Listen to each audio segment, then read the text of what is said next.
First Where do you issue. live? I'm out here in Florida right now. Ooh, what part? Yeah.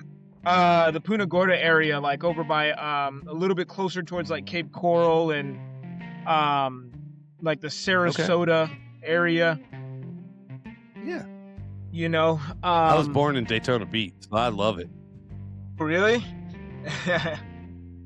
Yep. My goodness, I let me love see. Florida. Yeah, Florida is really nice. I came here to help out family and kind of got stuck out. It was I'm stuck out here kind of decision. It was half decision, half stuck. We were previously living in Atlanta where it was more busy, and I was like, because I live in pretty much a retirement area. um and in Atlanta it's go go go. You're meeting content creators, everyone's working on their comic books and all that stuff, so you can end up in some interesting environments there. Here I feel like I'm just in constant production mode, not so much. I'm just now getting more into the networking side of things and finding, like, when you find one person, it's like they're like the golden nugget because it's like so far in between. So community is so Right. important out here, which is probably my lesson right now, to understand the value of community. So I'm embracing that. And you know i I understand, like, getting that first issue out, the jealousy behind it. And for me it was more or less like understanding that you have the potential. You just got to let it, like, if everyone else is crossing that hump, or you know passing that threshold of not doing it into doing it, why can't you? You know what I mean? Right. If you have a love for it. So, and so I resonate with that. And you know I got my first issue. It's not really an issue, it's an Ashcan.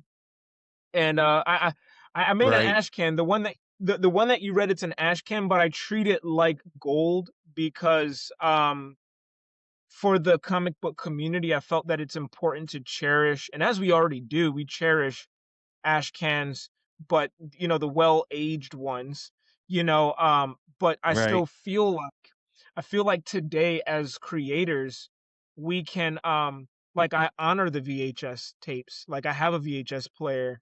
You know what I Right. mean? Like, I honored vintage I honor the vintage world. And so I'm looking at the Ashcan as something to appreciate. So how I sell it and how I pitch it to the world is, a proof of concept, but as a collectible, because it's a part of a vision and a plan where I've restricted it to a point where we won't get access to um this format, this style. Some of the characters are a little bit off. It's a proof of concept. You know what I mean? It's like, it works Right. to a degree.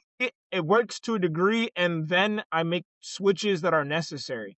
You know what I mean? And we all know how it works. You know what I mean? That's that kind of stuff we all love. We love seeing what we love having the pure, authentic, clean cut version of things before it transformed into something else. And I know that I want to be a part of that, and I want to offer that. So that's how I stage the Ashcan.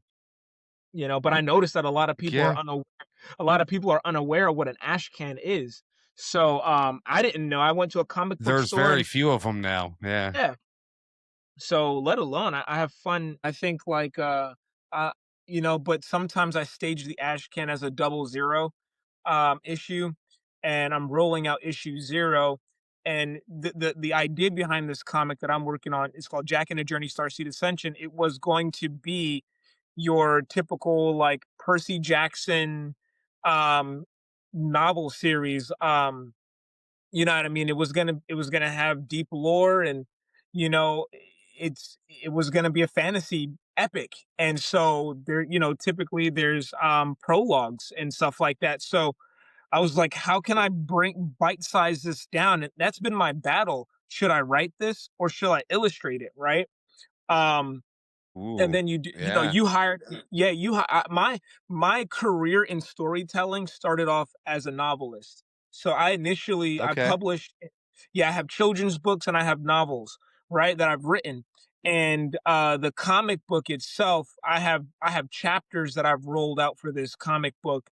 And I went all over the place. I released animation concepts, chapter concepts, I graphic novel concepts with different tones. So we're looking at more like slapstick adventure time type of Nickelodeon, more American style, and then but I wanted to do that because I was measuring out I was measuring the difference between the high contrast, um, soft, animated, highly acceptable to children tone to carry on that deep, philosophical undertones that it's more digestible. So the ratio between the two visually versus thematically speaking.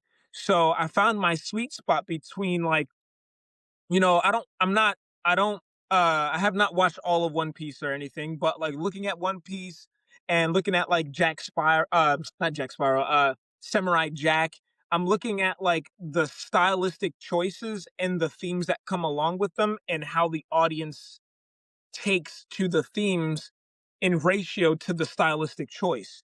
So mapping out how the styles look and the versus the depth of the story, I had free range to choose how I wanted to communicate that my body of work and which best represented me. So I was like, okay, I want to do something where I don't have to always over articulate the knuckles and the fingers, right? I don't want it to be so well constructed in detailed in a way where it bores me, and that I'm doing it like I know comic books are it's for the art, but between like the coloring and the illustrations and the motifs, I think that's why sequential art is so important because in the panels, we're looking at what is telling the story, and that brings us close. And if we can see what's telling the story in the artwork, we appreciate the art more. So and I've seen some art where I've seen some art that like Mouse, I think it's Mause, the book that's been banned, that graphic novel Mouse, where Mhm. the guy interviewed his father or grandfather. It was a book about the Holocaust and stuff like that. Right. You know, it's dense, the theme is there. It's heart-wrenching in a sense, and it won all types of prizes, and, the style is not like Berserk, It doesn't the weight of the theme does not match the articulation of full-on anatomy and all that kinda stuff that would stand out to someone as, a masterpiece. So for me, I'm saying this because for me, navigating my own balance of what I would consider a masterpiece, right? Is where my masterpiece is where the message of the story is well communicated and that message is also clear visually. And if they harmonize, I feel like I'm translating over, a decent body of work. And I try to stay focused. I try to stay focused on that being my target in illustrating because, as artists, it's like dang it, I'm going super traditional about it, you know what I mean? I'm going traditional because, like, when I was here in Florida, we stayed in an RV in the back of our grandfather, my father-in-law's house, right? And I'm in the RV and my iPad is broken. Like all the digital stuff is just not available, right? So Right. I grab, I get some paper and I get my tools and I just start crafting at it. And it's like it's that battle between how we're in a time period, ironically, where everything needs to get done faster, and I'm choosing to freaking Flintstone my car. You know, you know what I mean? Like, so Yep. that ate at me a little bit. But when I started posting my work, I saw an appreciation for it. I think people are appreciating that you can make a choice to slow down in a world that's like moving at 100 miles per hour. I think there's bravery in that. It's a noble act, honestly, at this point to 100%. breathe. You hear me? So yeah, I I'm even choosing to and the thing is too, I'll go ahead and learn on the job which I think is important as well because I'm using Indian like the dip pen to work at it, which was a big fear of mine because like, of course we can correct it and like paint over and stuff, but the idea is to make as less mistakes as possible in my case. And um, I would like that. But I say if I document this well enough, mistakes can only be a part of the journey, and it won't be so much about release, but the authenticity of how it's unraveling. Because we're in a world once again where in 10 seconds we can see someone complete. Like I could tell you in 10 seconds and show you hyper clips of how I completed my comic book, and it can add false hope to someone, even like just subconsciously, because like there's so like my dog chewed off half of like the corner of one of my original pieces, and I had to take a couple of days to digest that. I couldn't adjust immediately. I was like, I got to redo this page, and we had a family meeting Right. about it. You know what I mean? My wife and my kids, we all got together like it was like it was when they tell you that you have a problem kind of thing. And we got around Right. together and we're just like listen, like we shouldn't redo this page because it's a part of the experience. Like sure it's chewed up, but when you go to conventions, you can tell people about it, and the fact that you persevered through it, kept the image, and with the we scanned it in, and it just worked out. Ironically, in the ash can, it's a part of the ash can now. You know what I mean? So even in the corner, if you see it all chewed up, no one will mention it. So I also learned how personal I make things. When to the mass, no one will notice the mistakes I make unless I And it's a cool expose them. Easter egg Exactly. Yeah. Like, you know what I mean? Like, you for would the really have to story. listen to you would have to listen to this podcast or go back to the video that I made where I kind of like subtly broke down about it and was just like this happened, and I have a Great Dane husky who stole the show on that one. You know what I mean? It's all white.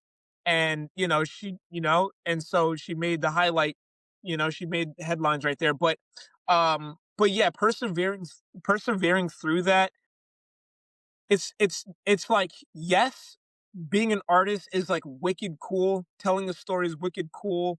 Like I can say it's not about the validation, but when you get validation without asking for it, it feels good. You know, it's like you make food. When you make food and they're like, that tastes good. Like, thank you for appreciating it. Yeah. So it's not like a hunt to heal a wound that no one ever gave you kind of thing, but it's like we don't have to go seeking for it, but the appreciation shows that there's testimony there. And so, you know, I say that to say that when you're creating your story, what is undermined and not shown in the day-to-day TikTok realm and is the journey of wanting to, like, the journey of the struggle, you know what I mean? And how much of that is the artist. You know what I mean? The creator is the person that is transforming through strife and struggle. So it's like what we get out of that defines us more as a creative because we found a solution around it. We imagined our way out of it and applied ourselves. And there's always the crossroads. We just watched the Crossroads on the Crossroads where the boy from the Karate Kid, he meets with the guy who sells his soul to the devil to be the best blues player. I Right. forgot Oh, his yeah, name, yeah, the yeah. Karate Kid. And Yep. that movie hit me because it's like stressed it put emphasis on someone working the 9 to 5 and having a dream. And it's the cliche classic late 90s feeling of I want to grow up, I want to be somebody, but I'm stuck here at this job. You know what I mean? And then like it's so well structured that if you feel like it's possible to move through that storyline of just, you know what I mean? Granted that was created at a time where you didn't have like affiliate marketing or, like brand ability, connecting with brands, and you know what I mean. Like right now, I'm thinking, I'm like, okay, I use Micron. How can I reach out to? I want to reach out to Micron. I have a couple of videos that went viral just using my graph gear pencil, and I'm thinking like, how can I, have these relationships? But I know like in the 90s, because my parents would be like, oh, don't become an artist. Mind you, my dad's a musician, but it's like, oh, don't really emphasize on that because you won't make any money. And at a time when you're not really thinking about becoming financially stable, you're thinking about how to develop a voice earlier on, and identity. You know what I mean? It's like a kid. You have a daughter. I have daughters as well, and a son. And you notice that time, and we all went through it, where they don't go through a phase. They don't go through school wondering how they're gonna make money. They go through school wondering who they are in response to how they're being responded to, and like how people are treating them and how they treat others. They develop a sense of morale in the structure of how they're developing through their brain. And then once they get out of school and they develop independency, there is a eye open for finances and in wanting things and seeing how that stuff stacks up, and then career sets in. So coming in earlier on and telling a kid, hey, how are you going to make money with that earlier on, it might throw them off in their development, because it's like, if I'm offering you if I'm offering you Advil when you just went through a breakup, that's not the appropriate kind of help you need in growing in that, into healing out of that. You know what I mean? So I don't know, that kind of segued, but overall, I'm really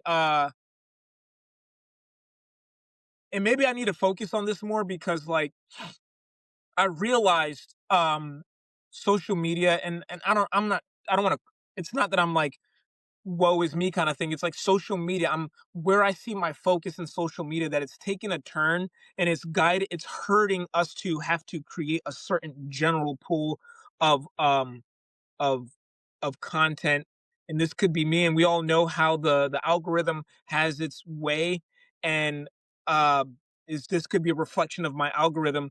But I'm noticing that the voice that I want to emphasize more in is more on the you can do it side of things, because like whether anybody wants to here's the thing. I work in a crisis unit, right? I work at the crisis unit 3 days out of the week, 12 hours, right? And I'm around individuals who are they want to give up on life. They want to give up on life, and also substance abuse. So there's substance abuse, and there's wanting to give up on life, and then there's I'm using substance abuses. I'm abusing substances because I want to give up on life. So they're Baker Act or Marchman Act, right? So when I go to work, it's dense. The vibe is dense. These are individuals who have no other. They don't know what else to do, and it comes down to just the economy of like having simple stuff, just not being able to pay their bills, like, you know what I mean. It's giving me perspective, and I honor it right now, and the amount of time I get now That's from it amazing. to create more. Yeah. Um so I go to say that because, like, when we are creating our artwork, like, uh when your pencil breaks and it's your last pencil, what do you do and what did you go through? Because these are moments where people quit, and we don't see the moments when people quit. And I'm releasing a class.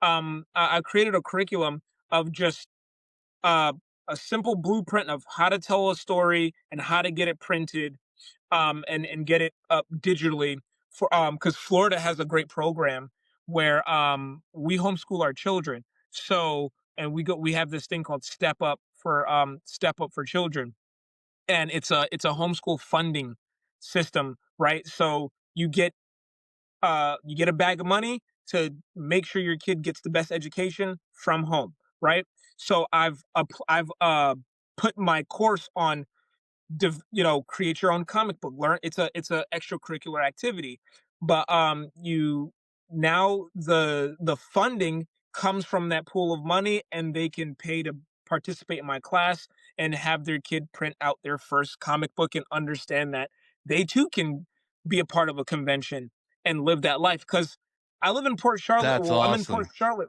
Yeah, in Port Charlotte, kids are crying boredom. which brings them to the crisis unit. You know what I mean? Like, I'm in the crisis unit in the trenches. I'm listening to the kids tell me that they're bored to death, literally, right? And that more needs to be When you done. get people that come through that class, I want them like, we need to have the kids on when they complete the Yeah. class and Oh, talk about the yes, yes, experience, yes. right? Yes, it Like, could be that would be it, an awesome story to tell. yeah, I'm all about telling the story too, right? Like you, I'm very about the just do it, right? A lot of yeah, episodes that I produce, come out as, inspirational. What's the inspiration behind?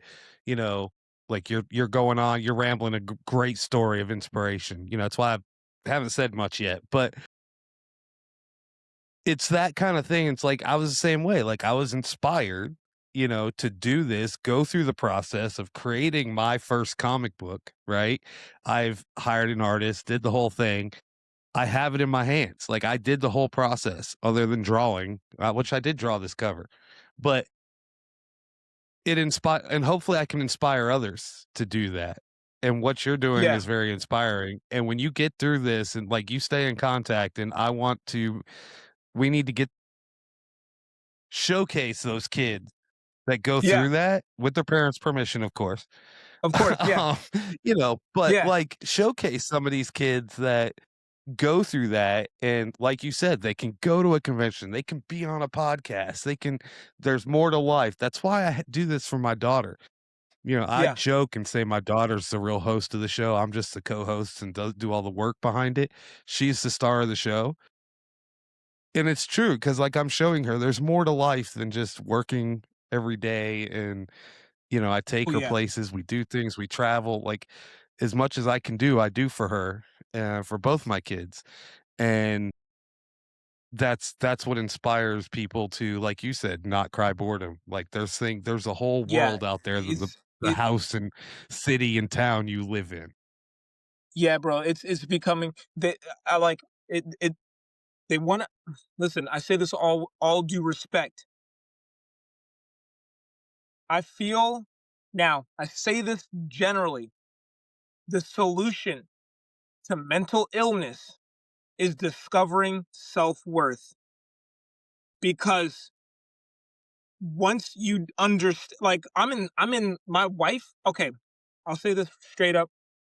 The reason why we had to, rearrange like the schedule is because we recently lost our baby.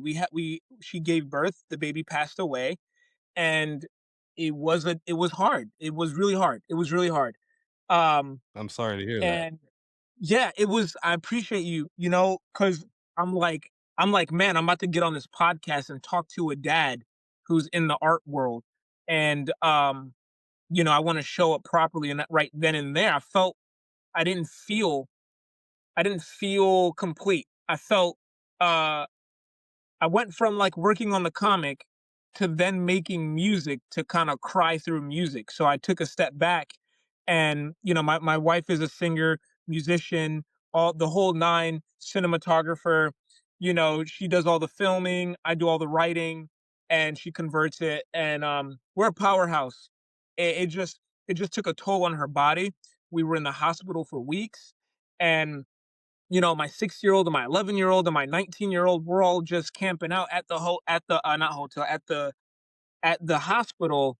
And the baby came through, and it was like we were prepared for it up until it happened. You can never be prepared for like it. And so um I just felt like, I don't know, it really made me feel like, in this kind of cliche sort of setup, or in response to it, it's like there's no way I can fumble my life at this point. Like, I want to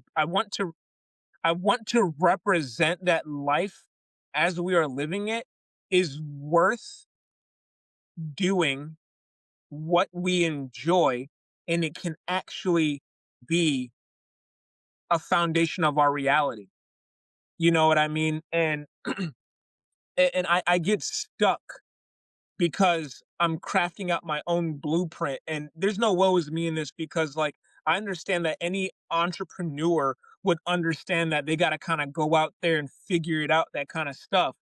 But I've already committed to doing the personal work first as a human being, and that's a part of my blueprint as I start to uh create my comic book and go to conventions and set up the table and add more to the table and have things to sell and understand taxes and all that kind of stuff. And but before that, where I'm at right now, it's like the emotions, it's high tide. It's going like this a lot. Like, you know what I mean? I don't know who I am. I've been stripped of my identity, and I'm navigating. We were talking about, your identity through all Yeah, of this. yeah. No, I remembered. So yeah, I mean, like after my daughter passed, I was stripped of my identity and wanting to be something specific, and less about being having a title versus like what do I need to get done? Like what actions do I need to take? And that death was like a death that was then relayed to me. I felt like I transformed, and there was the struggle behind that is that my wife and I created a schedule, and it's a reference base. It's just a base of where do we go to when we feel lost in life? If at any point in the day we spun around ten times, and where do we end up when we stop? Okay, so it's Tuesday and it's 3 o'clock. What should we be doing at this time? It's like just in case we ever get lost. And the challenge with that is that I realize when I've developed a system that I felt can curate consistency and an outcome and just execution, I realized how much the natural tug and pull wanted to sabotage what was working, you know?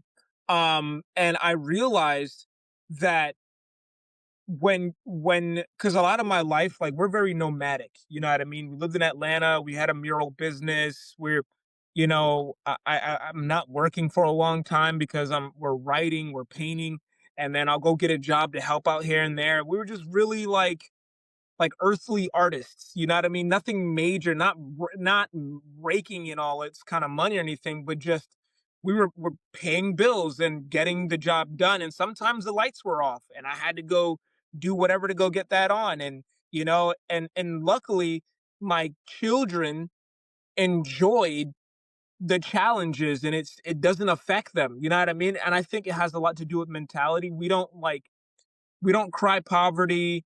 We don't fall apart when things aren't going our way.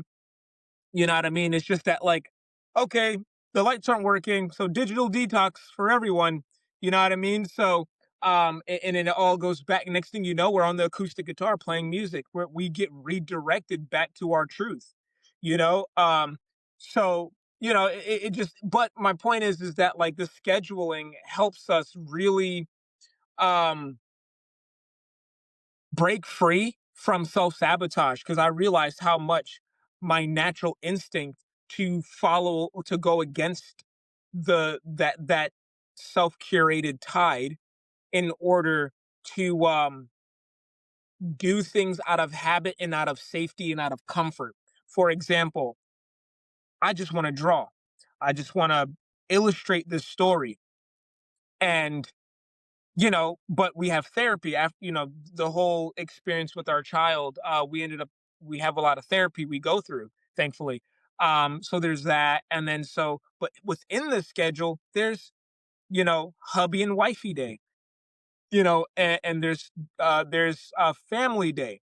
And I had to get used to not wanting to do things to get disciplined, not wanting to do the things that I'm not supposed to be doing on that day, not thinking about how can I finish this page when I'm with loved ones. Because, in the end, for me personally, that's like when we filter out all the noise, the entire day should be filled up with um a variety of joy, a variety of joy that it's like, you know, you and I are brothers on a plane here as human beings, but you look the way you look, I look the way I look. We're different, we're unique, and we have something to bring to the table to help each other expand into more as a collective, as a community. And so the same thing that goes for our ecosystem of joy. I would hyperfixate on just one thing out of pain, out of dealing with like angst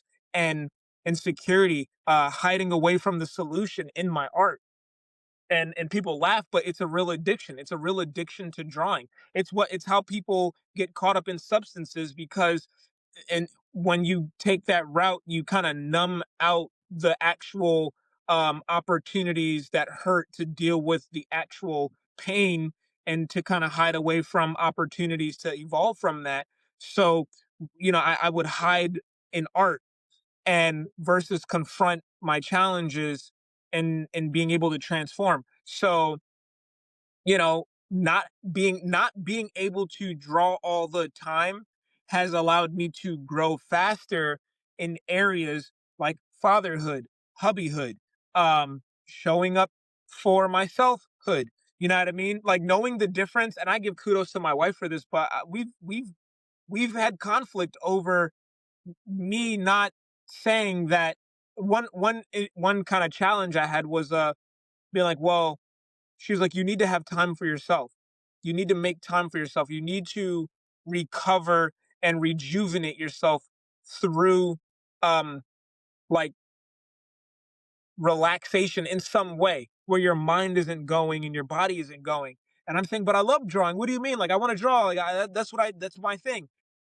And so she's like, well, that is well associated with work and monetization and all these expectations. So in essence, she's saying like, you know, you have to take a break from the pillars of expectation. You got to just get off the stage of expecting yourself to be something and becoming something and just be for the sake of living and be. And through that route, you'll feel recharged because it's the expectations that are driving us and giving us these wrinkles. You know what I mean? It's the stress behind wanting to, yeah. I hide it behind the beard. Yeah, you see me, right?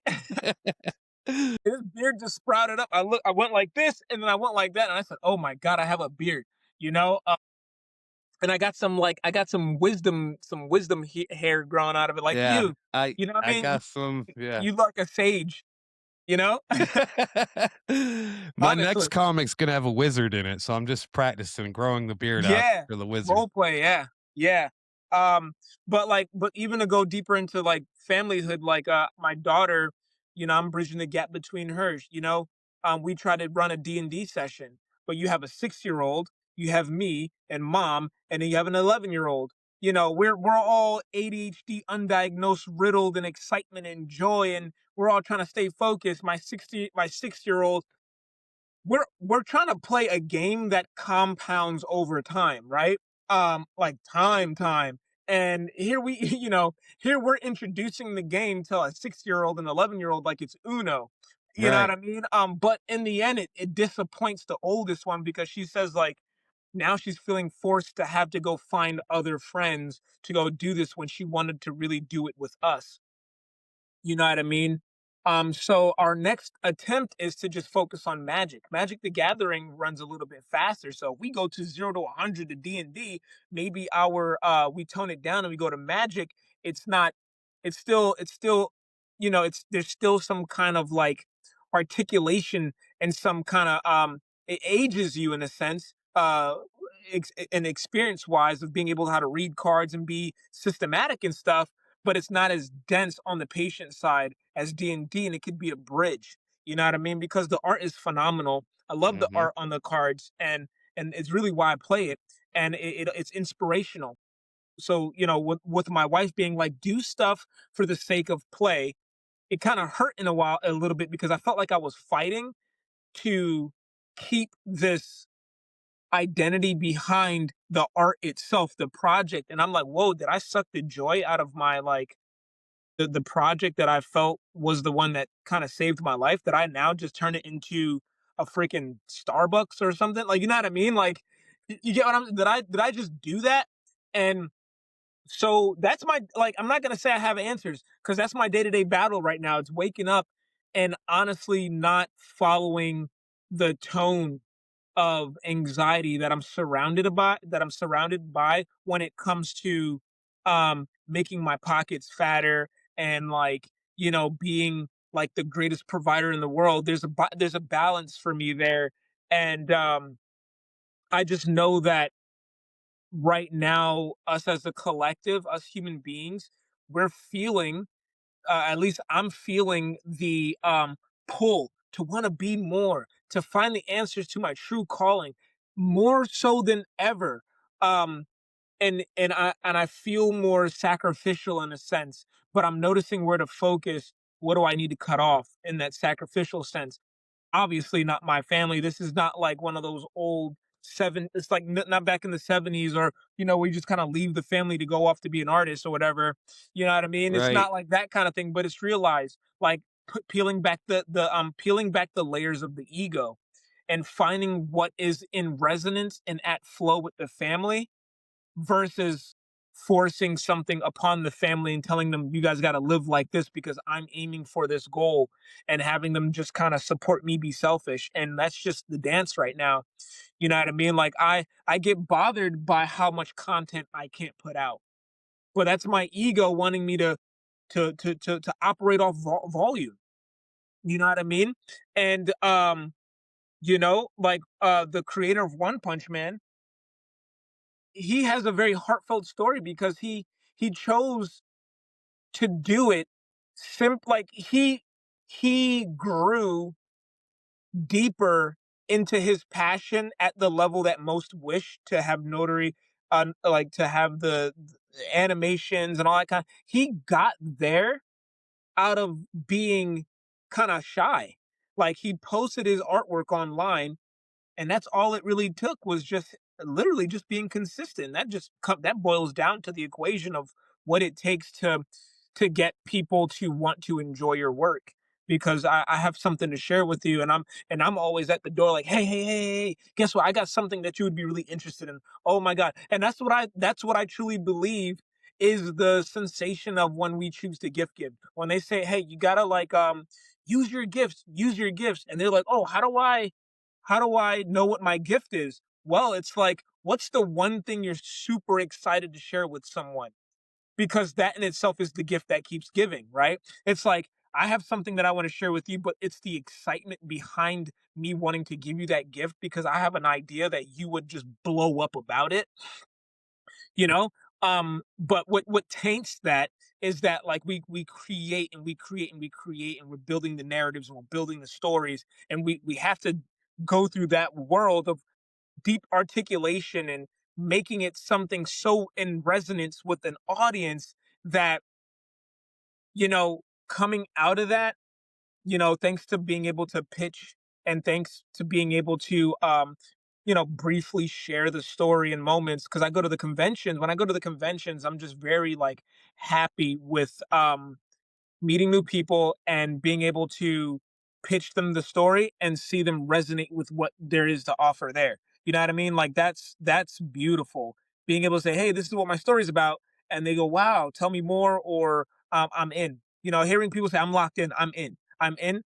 Sometimes I'm like, "Oh, you don't want me to finish my sentence or say more?" But I watched a video about a guy. He said, "Hey, sometimes when you the biggest mistake people make when closing a deal is that they continue to try to sell the deal when it's already been signed."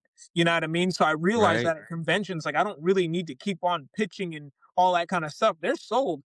I could potentially talk someone out of it. You know what I mean? So, Right. I've learned that, and I say that, but yeah, more or less, bro, for me, like my life right now is like I have a bunch of stories, and we all do. I'm sure you got a bunch of stories in your head, and you're just taking it one page at a time with where you're at with the story you're at, and you know what I mean. And I had to be okay with they might not all be told in today's lifetime, and I had to make peace with that. And so I had to further slow myself down and be with the, you know one stroke at a time, one inking line at a time, because it's when my daughter comes up to me while I'm drawing and she asks me, what, why am I drawing it like that? You know, that right there is really why I'm doing it in the end. You know what I mean? Not just for her in that sense, it is for her and she gets the front row seats to that. But I realize anything more than that is a cherry on top. And I get to live my life knowing that I'm with my kids. I'm performing in the arts as at the highest level that I wish to, and I want to continue to go higher.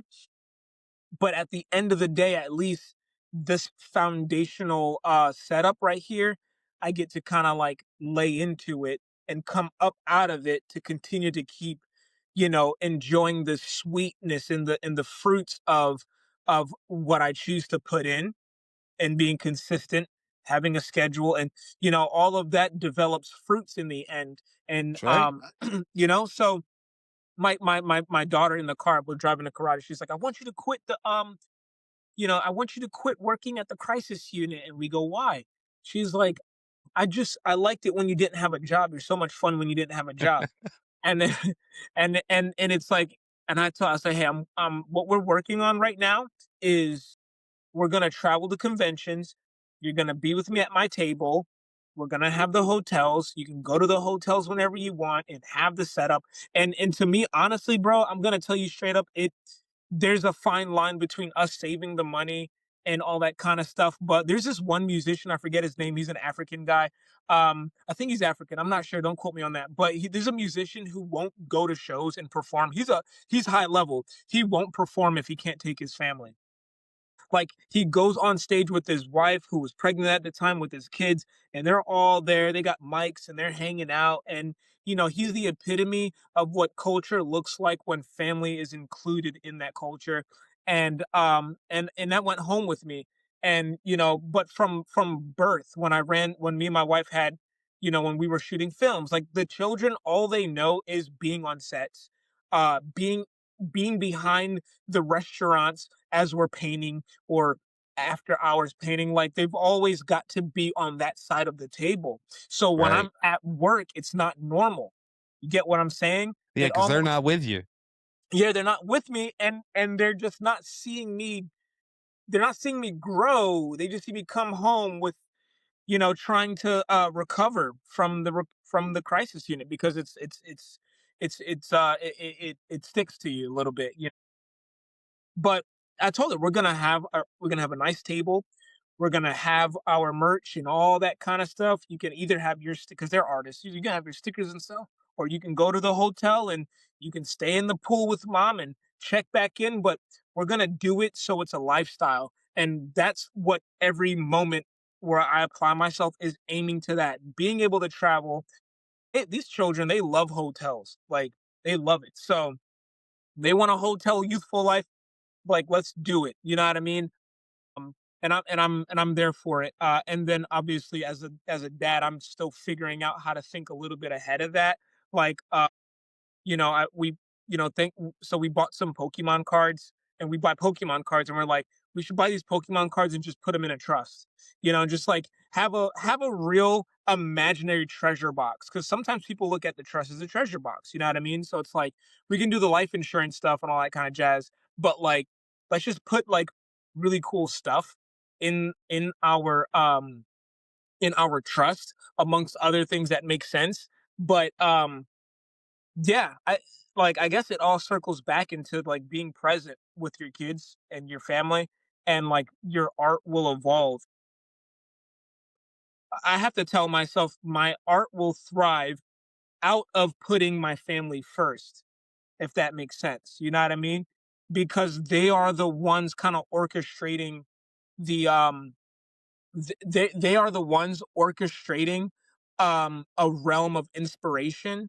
And when you have their support, oh my God, when you have the support from your family, those moments when you're vulnerable and you're falling and you want to quit, because I'm gonna tell you, no one knows this, but I feel like quitting a lot.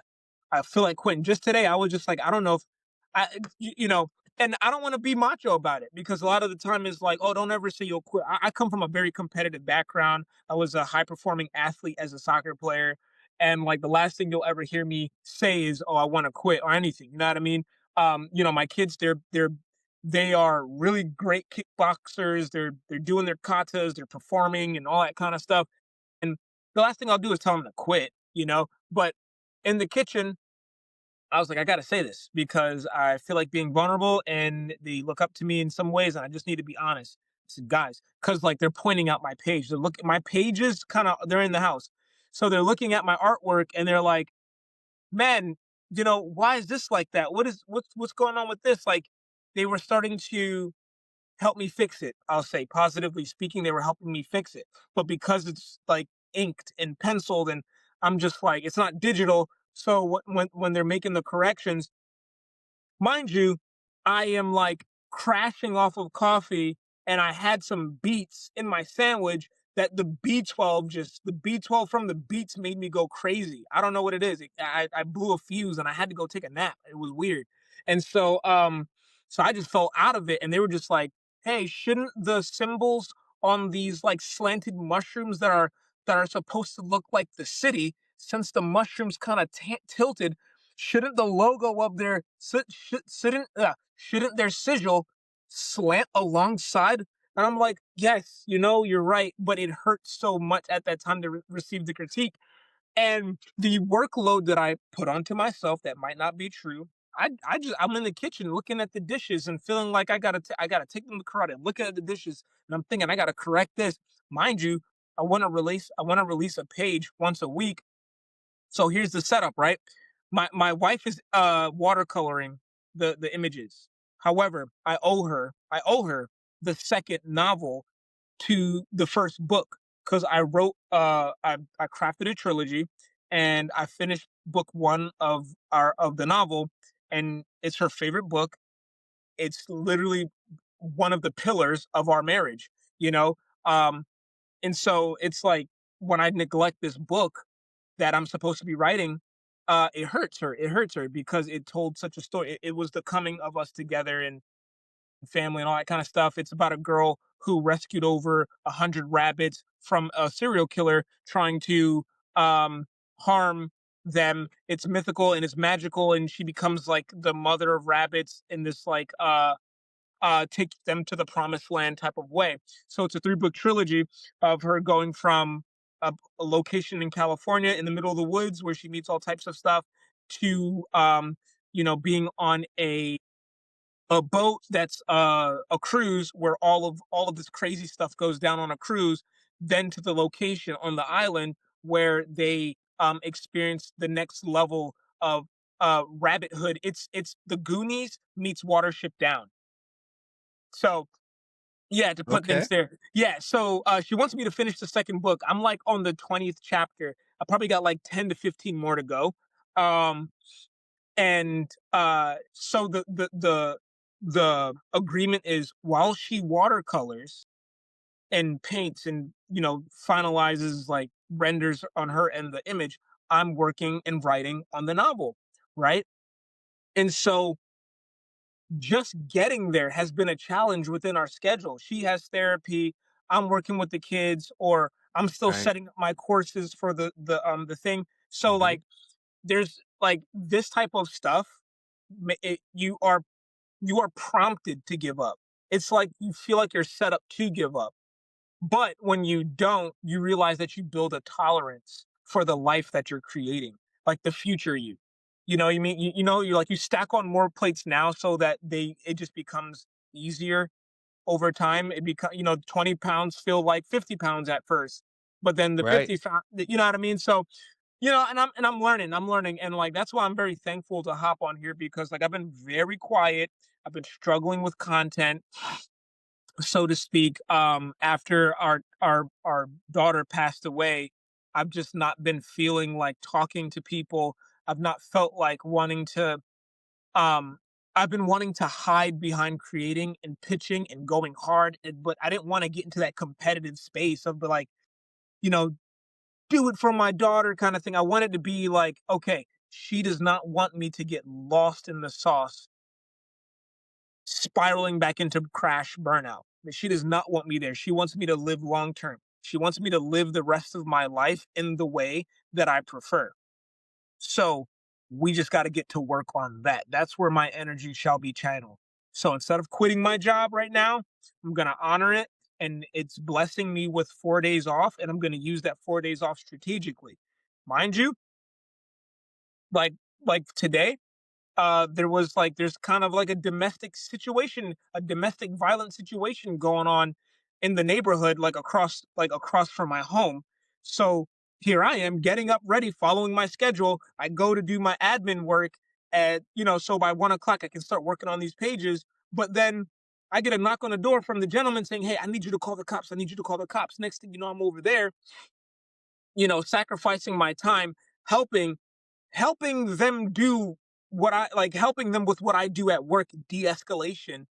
And that ended up taking out of my time, but like I felt like, you know, it's been going on and I'm protecting my kids by stepping up and just saying, being aware of it versus turning a blind eye. And it's just like, because they're neighbors, but the issue is that they were careless, loud, and traumatizing the neighborhood.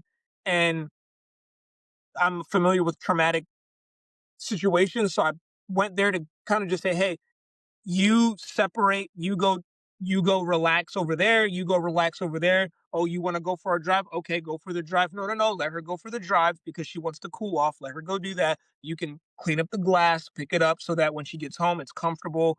And at least for yourself, so you don't step on the glass, the puppies don't step on the glass, that kind of jazz, right?" The whole neighborhood calls the cops on them and whatever. But my point to that is that, like, I didn't schedule that.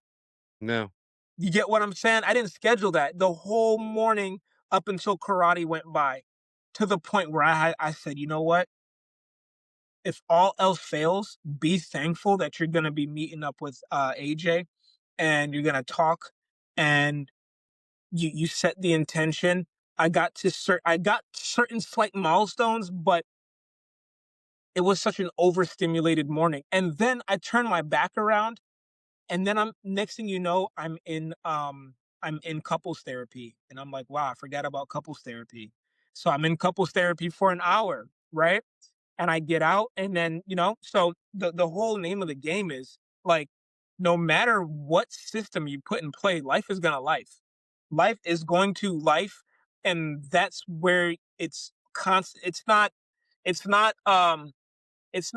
indifferent. So it's not at you. It's you wanting what you want. So you're placed in a position to redirect yourself due to the experiences you're having in life. So my whole thing is to be chill. So, like, of course I'm gonna be thrown. I want less anxiety, right? So of course everything is gonna give me anxiety for me to respond without anxiety, right? Like, it's like, how do you get in the dojo and spar? How do you want to be a better fighter if you don't go in the dojo and fight, right? Like, you need to get Right. some hits. You got to get, you got to get some experience, right? So life is very smart. So, and I won't think less of it. You know what I mean? So yeah, I mean, I know I'm rambling. You just Um, gotta take the next step. That's what life's all about. Take that yeah, next one step. one one page at a time. One page at one in our case, one panel at a time, brother, because That's one right. panel is an hour, for me.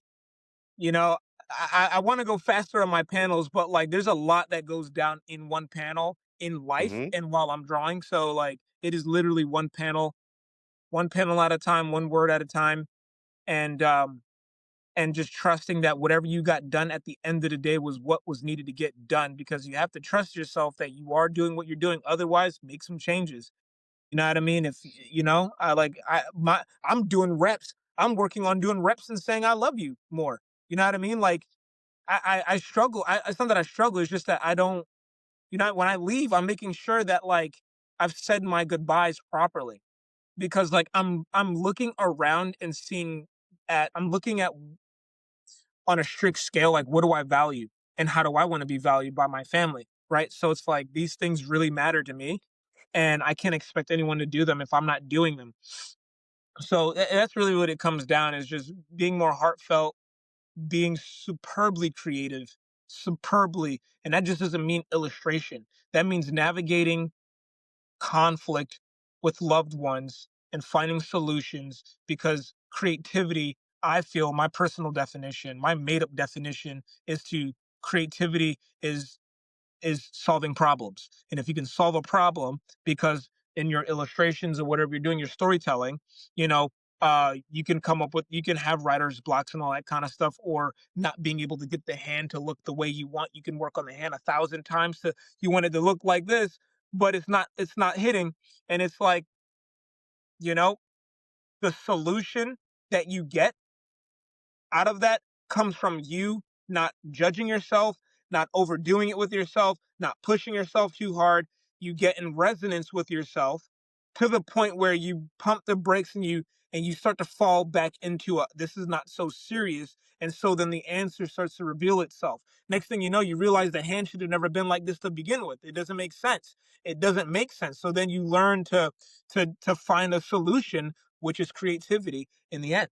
You know what I mean? You've navigated life, found a solution, and now you've just expanded because you've just evolved from, you leaped from one realm to the next just from figuring out how you want to get that hand down, you know?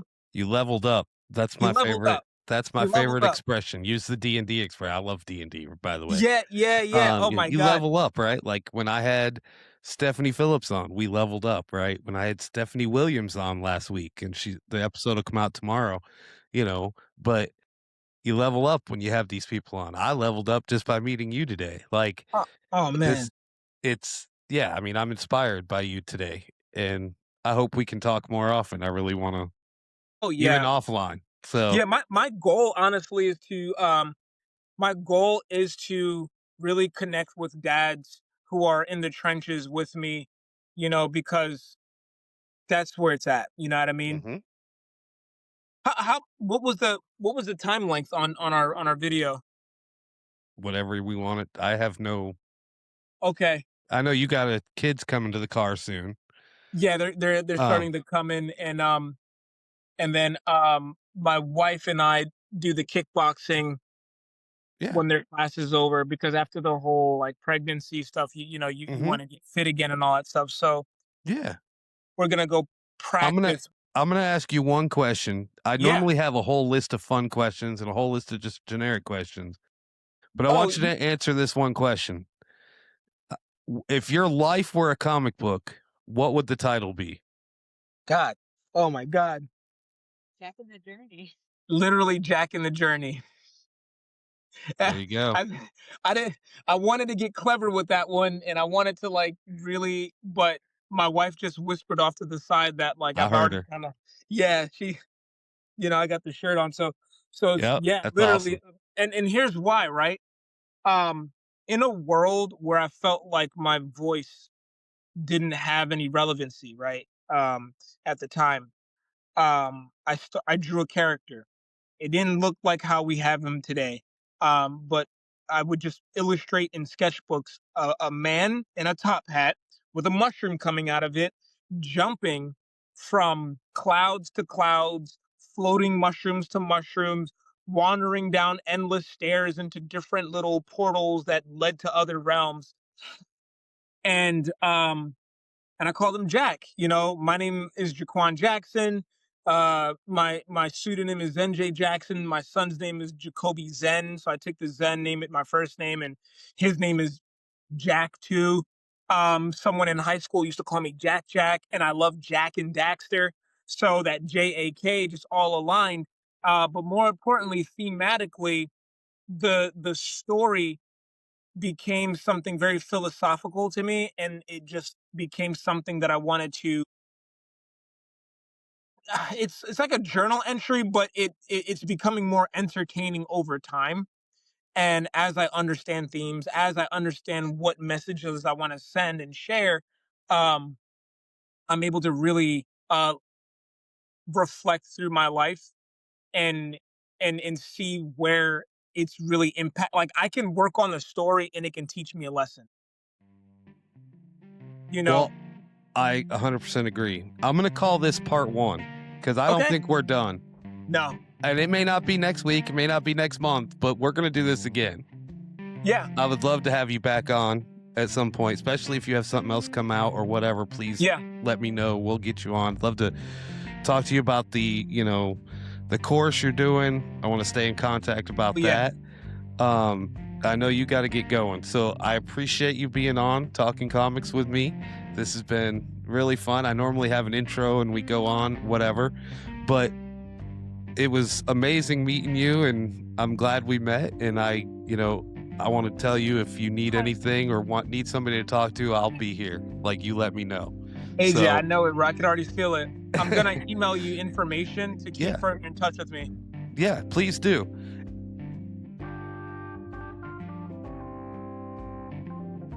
We don't just talk about comics. We made one. And it's called the Chronicles Paint Repeat. At Talkin Comics, we interview creators, show off our comic hauls, play fun games, and show what we're learning firsthand. Get a free preview of the Chronicles of Panel Pete by subscribing to our Substack. Watch the trailer and all the video episodes on YouTube. Or listen wherever you get your podcasts. Follow along, like, subscribe. Trying to start a podcast but feeling stuck? At Aquadio, we help creators make waves with everything you need to bring your voice to life. Hosting, recording, editing, and marketing. Whether you're starting from scratch or just need a little help polishing your sound, we're here to hydropower your creativity. Comment on this video or DM us today and let's dive in.